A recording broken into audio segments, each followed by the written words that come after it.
उपस्थित हमारे भक्तजन सबको प्रणाम कर रहा हूँ, वंदना कर रहा हूँ। दयाल ठाकुर को कोटि कोटि प्रणाम, माता मनमोहनी देवी, पिता शिवचंद्र चक्रवर्ती को कोटि कोटि प्रणाम, बड़ौदा गोड़मा आचार्य बाबा सबको कोटि कोटि प्रणाम करके हम कुछ अपना अनुभव तेलुगु में बता रहे हैं। तेलुगु में बता सकते हैं ना? हाँ बताइए। तो ఇప్పుడు మనం దీక్ష పుచ్చుకున్న తర్వాత పొద్దున్నే లేచి ఠాకూర్జీ దర్శనం చేసుకుంటాం, ఇష్టవిధి చేస్తాం। దాని తర్వాత whole day almost whole day बागा नడుస్తుంది। सुबह सुबह ठाकुर जी का दर्शन करते हैं, इष्टविधि करते हैं, सारा दिन करीब करीब अच्छा चलता है। ये मेरा एक्सपीरियंस है। लेकिन दीक्षा लेने का आगे का एक्सपीरियंस बता रहे। दीक्षा नहीं लिया था तो मुंशी प्रेमचंद बोलते हैं, दादा तेलुगु बोलिए। मुंशी प्रेमचंद गाరు అంటారు ప్రతి ఉపన్యాసకారుడు, వేప ఆకు తిన్న తర్వాతే బెల్లం రుచి తెలుస్తుందని। नीम खाने के बाद ही गुड़ का स्वाद मालूम पड़ता है। అది దీక్ష పుచ్చుకునే ముందు కంపెనీ పని మీద ఎక్కడ వెళ్ళాను, లాడ్జిలో ఉన్నాను, పేపర్ తీసుకున్నాను, లేచిన వెంటనే పేపర్ తీసుకున్నాను, గట్టి తీసుకున్నాను। దాంట్లో పేపర్లో ఏంటి, ఒక పోలీస్ వాళ్ళు ఒక క్రిమినల్ని బెయిల్ వేసి తీసుకెళ్తున్నారు। పొద్దున్నే దర్శనం, सुबह सुबह दर्शन। उसके बाद जब घर पहुंचे तो सारा दिन हमको पुलिस और थाना में चले गए मेरा दिन।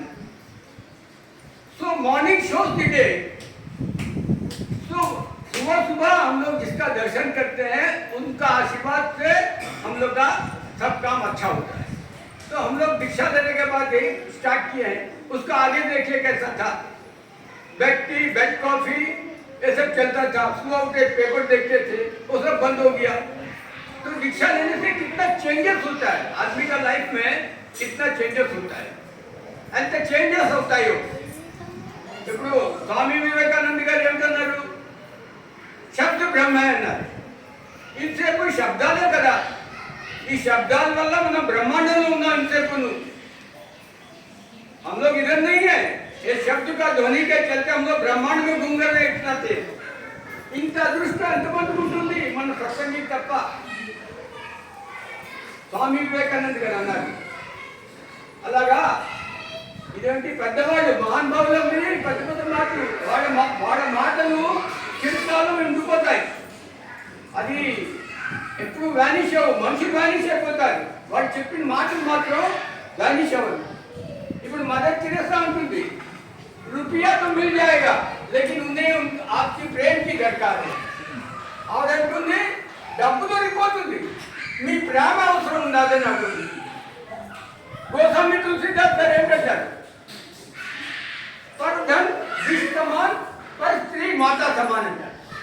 ఈ కలియుగంలో ఇవన్నీ జ్ఞాపకం ఉంచుకోకపోతే మన బతకడం కష్టం।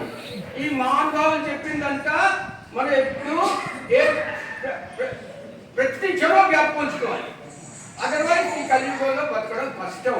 రోజు రోజుకి చేంజెస్ వస్తున్నాయి। 30 ఏళ్ళ కిందట ఎలా ఉండేదో ఇప్పుడు అలా 20 ఏళ్ళ కిందట లేదు, 20 ఏళ్ళ కిందట ఎలా ఉన్నట్లే 10 ఏళ్ళ కిందట లేదు, 10 ఏళ్ళ కిందట ఎలా ఉన్నదో ఇప్పుడు అలా లేదు। రోజు రోజుకి చేంజెస్ వస్తున్నాయి। In the name of modernisation, आधुनिकता के नाम पर कलयुग का प्रभाव बढ़ते जा रहा है।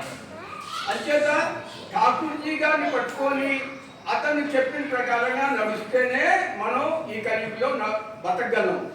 ఈ పొద్దున్నే లేచి ఈ పెద్దవాళ్ళ దర్శనం చేసుకోవడం, స్వామి వివేకానంద, గోస్వామి తులसीदास, మదర్ తెरेसा వీళ్ళ ఫోటోలు చూసి వాళ్ళు చెప్పింది ఏదో అట్లీస్ట్ మార్నింగ్ మనం చూస్తే whole day you will have a good day. అది నా అనుభవం చెప్తున్నాను। ఇంకోటి ఏంటంటే ఠాకూర్ జీ గారు పెట్టింది ప్రతి నియమాలు శిలాక్షరాలు। ఇప్పుడు ఠాకూర్ జీ గారు ఆహారం గురించి చెప్పాడు, ఆహారమే మంచి ఫార్చ్యూన్ క్రియేట్ చేస్తుంది, ఆహారమే మనిషికి చదువు ఇస్తుంది, బుద్ధి ఇస్తుంది, అంతా ఆహారం మీద డిపెండ్ ఉండాలి। ఇప్పుడు నేను స్కూల్లో పిల్లలకి చదువు చెప్తాను, 40 నిమిషాల క్లాస్లోని పిల్లలు 30 నిమిషాలు అలా స్కిన్ ప్రాబ్లమ్స్తో బాధపడుతున్నారు। 40 मिनट का क्लास में 30 मिनट बच्चे का शरीर पूरा घुल जाते हैं। बात क्या है भाई? ఒకరోజు వాళ్ళు కిచెన్ వెళ్ళాను, కిచెన్లో చూశాను, నన్ను కూడా భోజనం చేయమన్నారు, కానీ నేను చేయలేదు. వాళ్ళ భోజనం అంతా చాలా స్పైసీగా ఉంది. ఠాకూర్జీ గారు ఏమంటారు, ఆహార్ पर ध्यान दो అంటారు, పూర్తిగా స్పైసీగా ఉంది. అప్పుడు ప్రిన్సిపాల్ గారితో చెప్పారు, ప్రిన్సిపాల్ గారు ఈ పిల్లలు 40 నిమిషాలు కాదు 30 నిమిషాలు ఒళ్ళంతా నొక్కుంటుంటారు, వాళ్ళు చదువుతూనే ఉంటారు. అప్పుడు ప్రిన్సిపాల్ గారు విన్నాను నా మాట. ఓకే, నేను డైటీషియన్తో పిలుస్తాను, డైటీషియన్తో కన్సల్ట్ చేసి వాళ్ళ ఆహారం ఫిక్స్ చేస్తాను. और रेसिडेंशियल स्कूल है, वहीं पर भोजन होता है, तो डाइटिशियन को बुला के उनका आहार को चेंज कर दिया. उसके बाद बच्चों का सब खुजली खत्म हो गया विद इन 10 days. तो ठाकुर जी जो बोले हैं आहार के बारे में, ये हर आदमी को ये एप्लीकेशन है. आहार से ही हम लोग का फॉर्च्यून तैयार होता है, आहार से ही हम लोग का दिमाग तैयार होता है. Everything depends upon your food habits. इसीलिए मेरी विनती है, ना नहीं వినయపూర్వకంగా చెప్తున్నాను ఏంటంటే, ఠాకూర్జీ చెప్పింది ప్రతి విషయం మనం అది కొట్టిపారేయకూడదు.